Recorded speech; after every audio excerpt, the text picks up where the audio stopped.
You are listening to True Crime Twins, a true crime podcast hosted by Chloe and Melina Canter. True Crime Twins is produced by Crawlspace Media.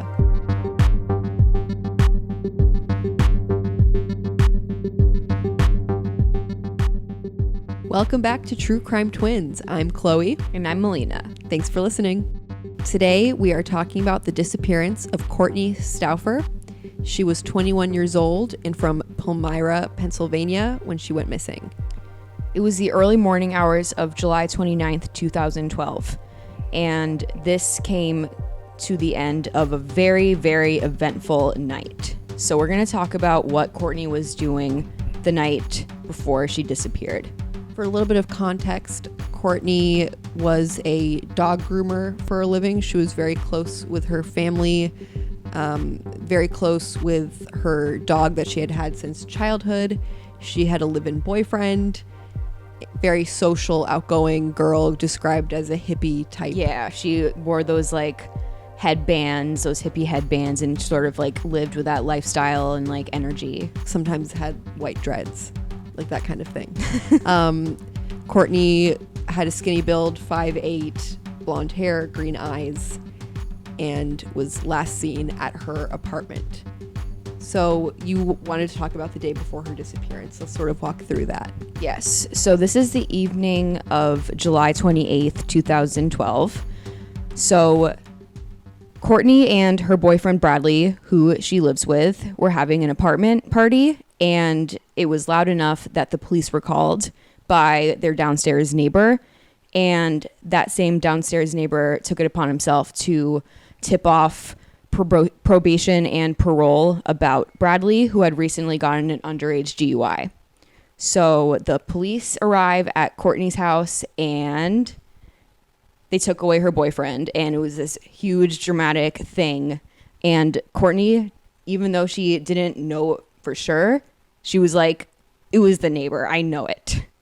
And it was true, right? The neighbor did call the police. Yes, and she knew that just like because they were having such a contentious and adversarial sort of relationship for weeks.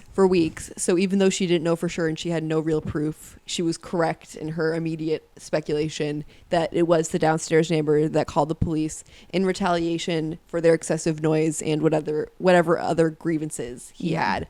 Apparently they threw parties a lot. They were 21, whatever. I mean, have you ever shared a wall with someone that's really noisy? Yeah, I did. Like, I don't consider myself like a super boring or persnickety person, but like it's very irritating. You're right. I shouldn't really downplay that because I definitely would be irritated. I don't know if I would call parole on somebody, but no, I don't think I would do that either. It's retaliation. It's mean spirited.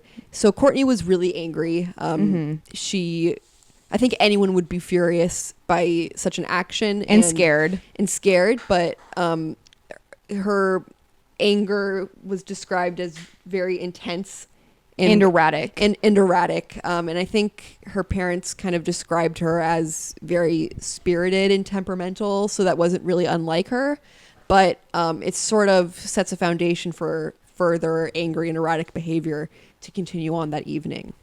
So after the boyfriend was arrested around 9, she calls her mom at around 10 to tell her what happened, and she's really, really angry, and she says it was the neighbor, blah, blah, blah. But after that, she kind of knew she wanted to get out of the house. I would too. So she calls a friend, and then they go out in downtown Harrisburg. So I think they're just hanging out at a bar. Or are they bar hopping? Are they going around to different places? Or yeah, they went to a few different bars that night. And she's hanging out with kind of a crew of older guys. I mean, she was 21, so she wasn't underage or anything. She could legally drink. You know, she was an adult. She could hang out with older adults. But I think she was a younger person in a crowd of it was guys. like 2 or 3 men that she was with.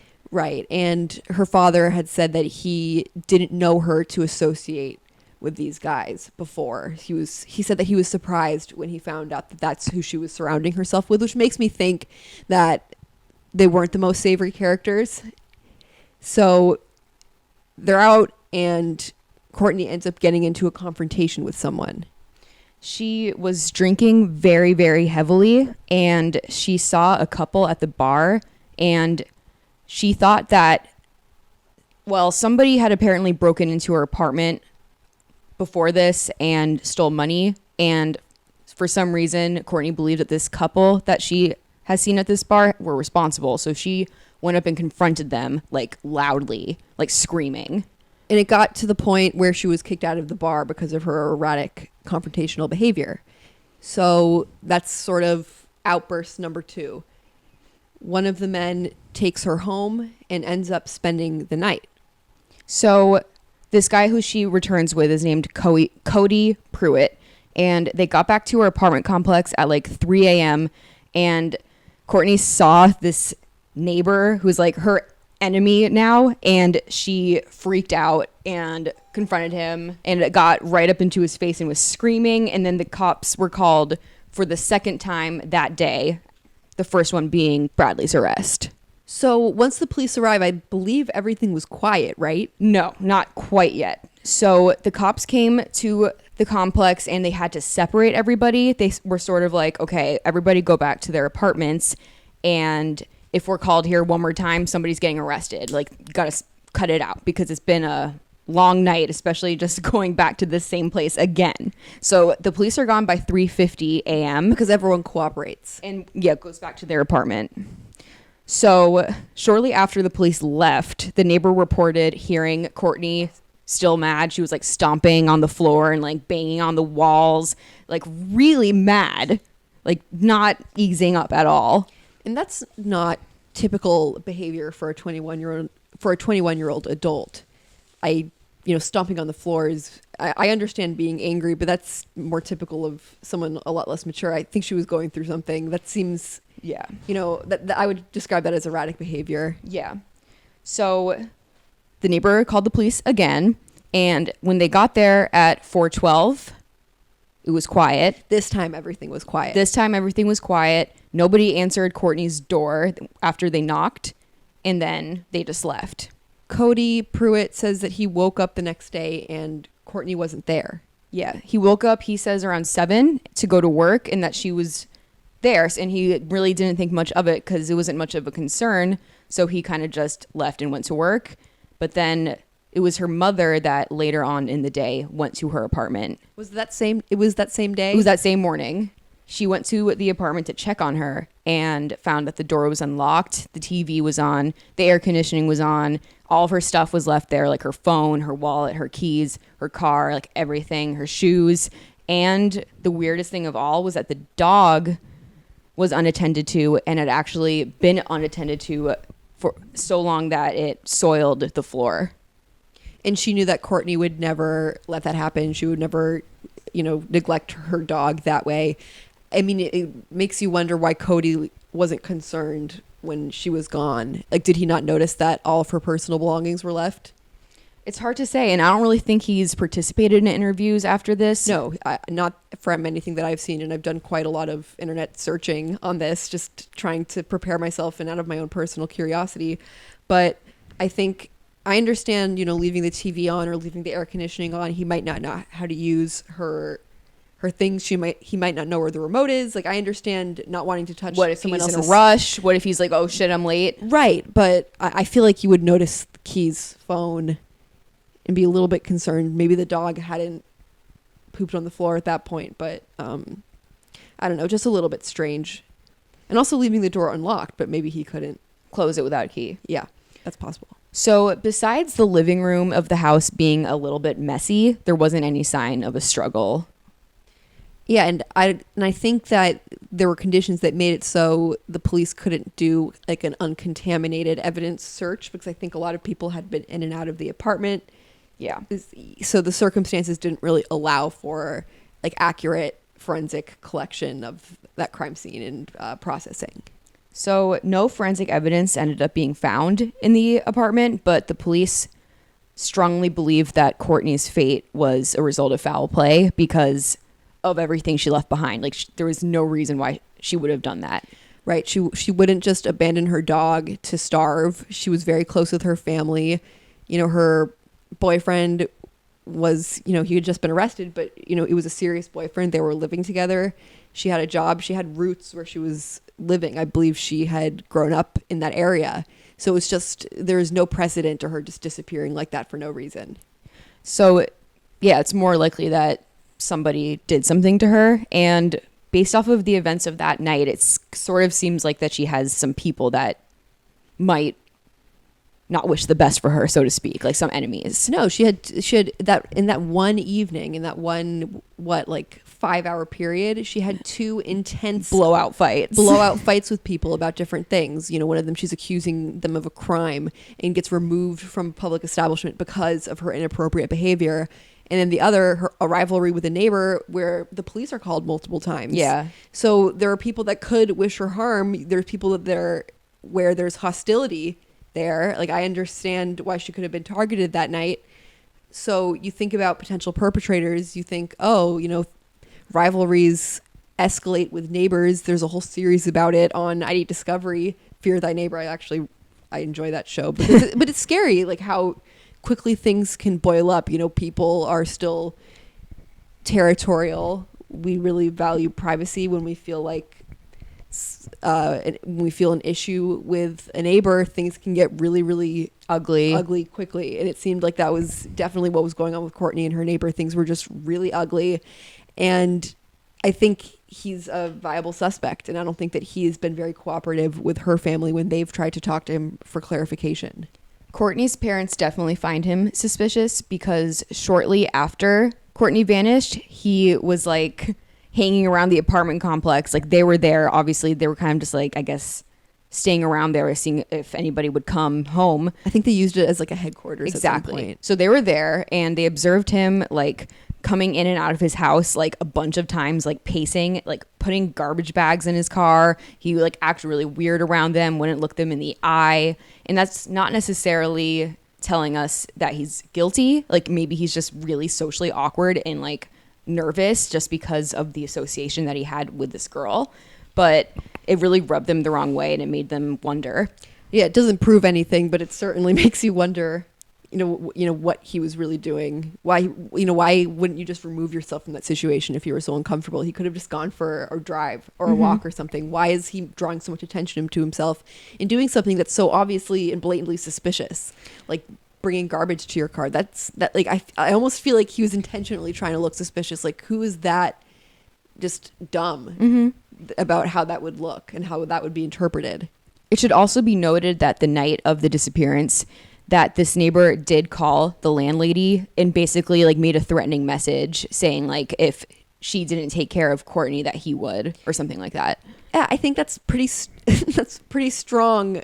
That's a pretty strong piece in this circumstantial case against this person. If you don't take we care don't know of his her, name, by the way. Yeah, if you don't take care of her, I will. And then that's the night that she goes missing.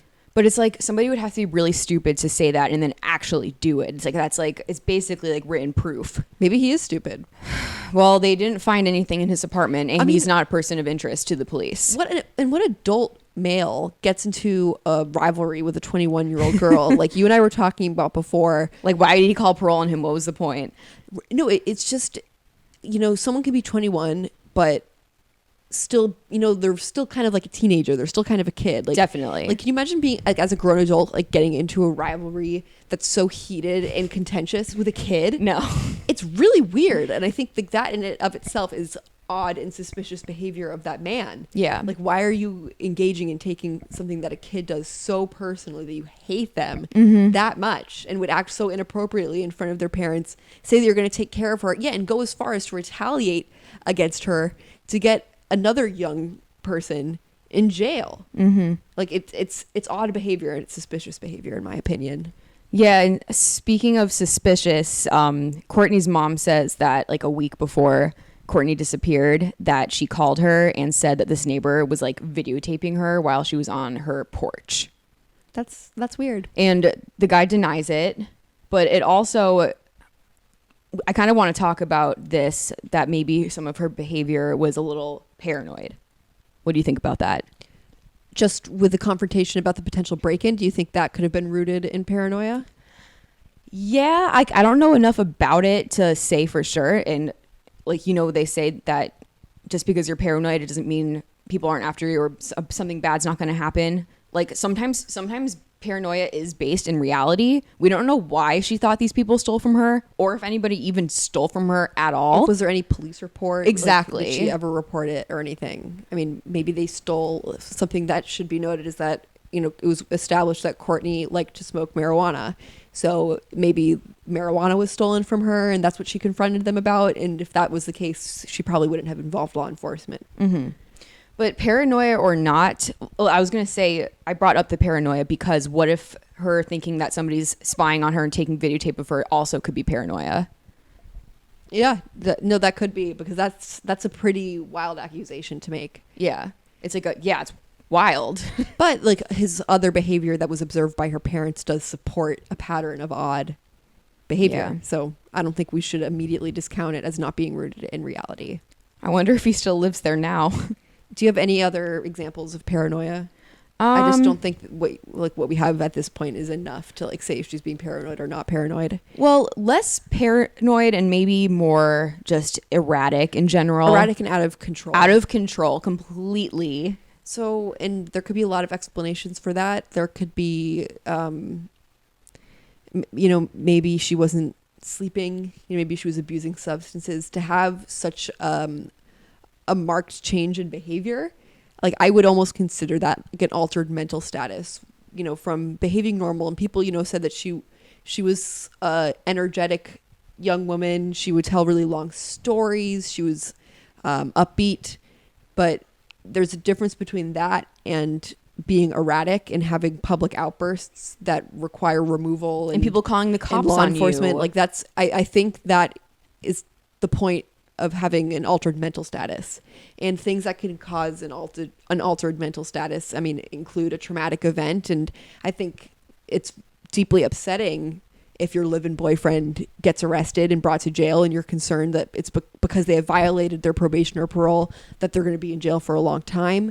Like I understand that escalating into a really, negative pattern of thinking and behavior, but I don't know if I would consider that a trauma that would reasonably cause the extent of her altered mental status. Like I understand why she'd be upset about it, but I feel like it was to the point where she was behaving erratically. Yeah, and some people are angry drunks.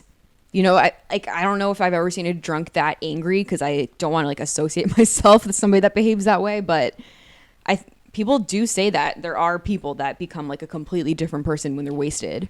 There are people like that. Like I've met people like that. And I don't really know what that's rooted in, but that does happen. I have seen that myself. So yeah, maybe it just did bring out something else in her and she just didn't mix well with alcohol. But there could have been other substances that were in play there. And the reason why that is relevant is not only could it explain the altered behavior, but maybe something relevant to what happened to her. Yeah. Yeah. So, some sort of missing connection. The neighbor has the obvious motive and opportunity. It's possible that she could have stepped outside to continue a conversation with him, which escalated, and Cody did sleep through it because that's what he says, that he slept through the whole night and that he's a very deep sleeper. Some people have found that suspicious, like, oh, of course he says that because he's super convenient, but that explanation would account for how the neighbor could have killed her and he wasn't aware of what happened, that he's still clueless because she went outside when he was in deep sleep and didn't hear what happened, and it would explain an absence of a struggle in the apartment of Kortne. Also, something that could explain the lack of struggle is if somebody happened to lead her out with a threat of a weapon or something, like while she was already inside. Yeah, like somebody with the door and said like come with me. That could have happened, but I think that she could have easily have been just drawn out because of her impulsivity and anger that night. She could have been easily provoked to burst outside and start fighting with someone if she was provoked. I really wish that when the police came for that third time around 4, that they actually did arrest somebody like they said they were going to. They literally threatened to do that when they left before, and when they came back, They should have done it. And they were like, oh yeah, we knocked and then we just decided to leave. It's like, what if somebody was like hurt in there? Someone probably was hurt in there. Yeah. And Cody didn't hear it. He literally was like, oh yeah, I was awake, but I didn't hear it. So, wait a minute. So Cody wasn't outside in that first 911 call when they were all arguing outside. Like, he said that or I guess rather that second 911 call. Did he say that he wasn't a part of that argument? I think that he was there. It's unclear whether or not he was like, yeah, I don't think he was like yelling too. He was probably just there being like Kortne, stop. Trying to, but you can't really reason with somebody like that. No, you just have to separate the incident. You have to separate the people from each other to try to de-escalate the situation, which is probably what happened. But what I don't understand is, like, it probably didn't take the police that long to get there before they go and they knock on Kortne's door and no one answers.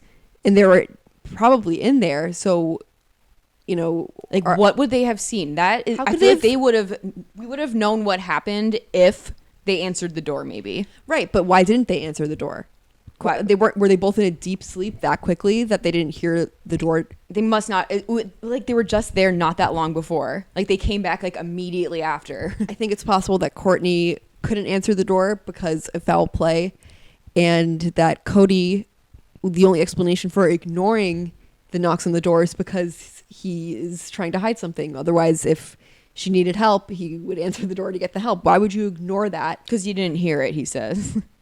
Or maybe they both ignored it because they say, now they're like, oh god, oh great, oops, we're gonna get here. Yeah, we're gonna get arrested. They said they were gonna arrest us. So yeah, maybe they were just being quiet, hoping they would just go away. Yeah, but I feel like we would know that answer if the police actually did intervened a little bit more. And Cody probably maybe would have, after the fact, said, yes, Kortne was alive at that point.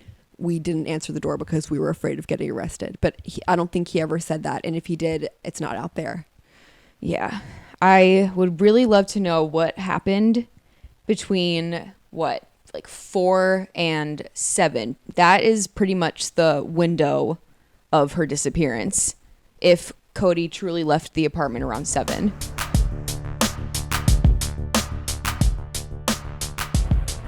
Yeah, so I think that it was either the neighbor or it was Cody. And I think with Cody, we don't see as much of a motive.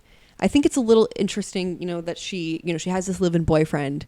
He gets arrested, and that night she goes home with a different man. Like, that's a little strange. So I know that it might be easy to judge Kortne because she's like hanging out with another guy like right after her boyfriend goes away. But I don't know. She probably just really didn't want to be alone that night. Needed somebody to hang out with. And I think there's an implication there when they say, oh, he spent the night. I think people jump to conclusions that something sexual happened.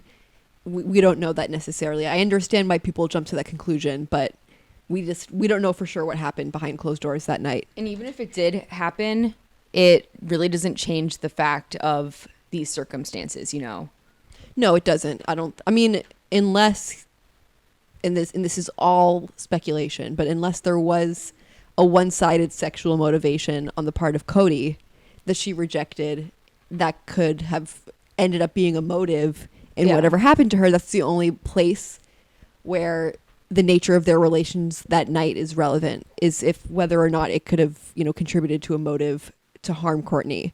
But we just have no evidence either way, whether or not it was romantic in nature or if she just didn't want to be alone and he slept on the couch. But I don't know if they shared a bed that night or not, but unless he talks, I don't think that information is going to be out there anytime soon. And he probably won't. Chloe, what do you think happened? I think it was either the neighbor or Cody that killed Kortne and concealed her body that night. I think most likely it was the neighbor, based on his very well established history of hostility towards Kortne and her boyfriend. I think he has the motives, he has the opportunity, and there's a reasonable way that it could have been done with Cody not knowing about it if he was indeed a deep sleeper and she stepped outside. I think the foundation was set that night for something to get completely out of hand, and I think that's what happened. So we also want to know what you guys think. So please feel free to contact us in our Instagram or Twitter. Do you have any other possible theories about what could have happened that night besides what I just presented? I guess either random abduction or she ran away, but I don't think she would have ran away without her dog. And these aren't things that you believe. These are just things that you think are possibilities, like distant possibilities. Because, a random abduction, she was home. I don't know. And we can talk about victimology a little bit too. you're significantly more likely to be a victim of a crime when you leave the house, and she was home. So it's kind of an odd place for you to be abducted. But other factors did increase her risk of victimology. She was highly intoxicated that night. She was a young woman. Even though the circumstances had changed very recently, she lived alone. She was demonstrating erratic behavior that night. She wasn't thinking straight. She had multiple adversarial relationships, both of which included a out of control confrontation that very evening. There are a lot of factors there that increased her risk of victimization, and it sort of leads you directly to the potential perpetrators. But I just think for it to be random, in the fact that she was home, it doesn't make much sense. I don't think that really adds up, that a random person was just like stalking her and broke into her house and whisked her away without Cody noticing, when such hostilities were well established earlier in the night. For it to be random doesn't add up. Yeah, and if you guys disagree with us, we are open to hear about it. This is the kind of thing that we want to discuss. Absolutely. So yeah, reach out to us. I don't think this case has received as much attention as I think it deserves, and I'm kind of surprised that it hasn't, because I just think it's an extremely mysterious case, and I think it's not for lack of trying on the part of her family. I think they're very active on social media and trying to get her story out there. And they did appear on the Disappeared show on ID Discovery. That's how I actually learned about the case. And we're covering the case right now because someone actually emailed our Gmail account asking us to do this case. They said her father is, working extremely hard to get answers. And I know that her mother is too, because I had, coordinated back and forth with her mom on Facebook just to ask permission to cover this case, which she gave. But I know that they're fighting really hard, but it's just, I like the fact that we're covering a case that was suggested by a listener. Me too. Yeah, I like the chance to do that. Yeah.